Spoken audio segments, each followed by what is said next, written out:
Okay. ಅ ಆ ಅ ಆ E ಈ ಉ ಊ ರು ಎ ಐ ಗುರುಗಳೇ ನನ್ನ ಮಗನಿಗೆ ವಿದ್ಯಾದಾನ ಕಲಿಸಿಕೊಡಿ. ಬಾಯಿಲಿ ಮಗು. ಕೈಯ ತೋರಿಸು. ಇವನಿಗೆ ವಿದ್ಯೆ ರೇಖೆ ಇಲ್ಲ, ಇವನಿಗೆ ವಿದ್ಯೆ ಹತ್ತಲ್ಲ. ನನ್ನ ಮಗನಿಗೆ ವಿದ್ಯಾದಾನ ಕಲಿಸಿಕೊಡಿ. ಇವನಿಗೆ ವಿದ್ಯೆ ರೇಖೆ ಇಲ್ಲ, ಇವನಿಗೆ ವಿದ್ಯೆ ಹತ್ತಲ್ಲ. ರು ಎ ಐ ಓ ಔ ಅಂ ಅಹ ಕ ಗ ಘ ಞ ಛ ಓಕೆ. ಖ ಖ ನೀನ್ ಏಕೆ ಇಲ್ಲಿಗೆ ಬಂದೆ? ಬಾಯಿಲಿ ಮಗು.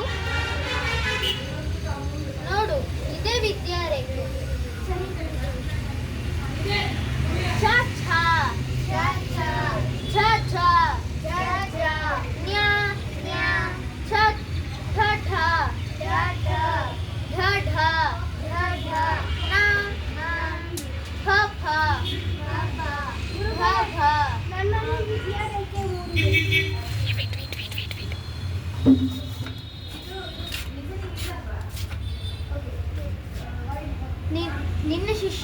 ನಿನ್ನ ಶಿಷ್ಯ ವಿದ್ಯೆ ಯಾರಿಗೆ ದಾನ ಮಾಡಲಿ? ಇನ್ನು ಮುಂದೆ ನೀನು ನನ್ನ ಶಿಷ್ಯ. ಸರಿ ಮಾಡು. ನೀನೇ ಪಾಣಿನಿ ಸತತ ಅಭ್ಯಾಸ ಮಾಡಿದ, ಮನನ ಮಾಡಿದ್ದನ್ನು ಚಿಂತನ ಮಾಡಿದ, ತನ್ನ ಪ್ರತಿಭೆಯಿಂದ ಹೊಸ ವಿಚಾರಗಳನ್ನು ಹೊರಹೊಮ್ಮಿಸಿದ. ಸಂಸ್ಕೃತ ಭಾಷೆಗೆ ವ್ಯಾಕರಣ ರಚಿಸಿದನು. ಅದು ಪ್ರಸಿದ್ಧವಾಯಿತು. ಇಂದಿಗೂ ಪಾಣಿನಿ ರಚಿಸಿದ ವ್ಯಾಕರಣ ಶ್ರೇಷ್ಠ. ಶಾಸ್ತ್ರ ಸಂಸ್ಕೃತಕ್ಕೆ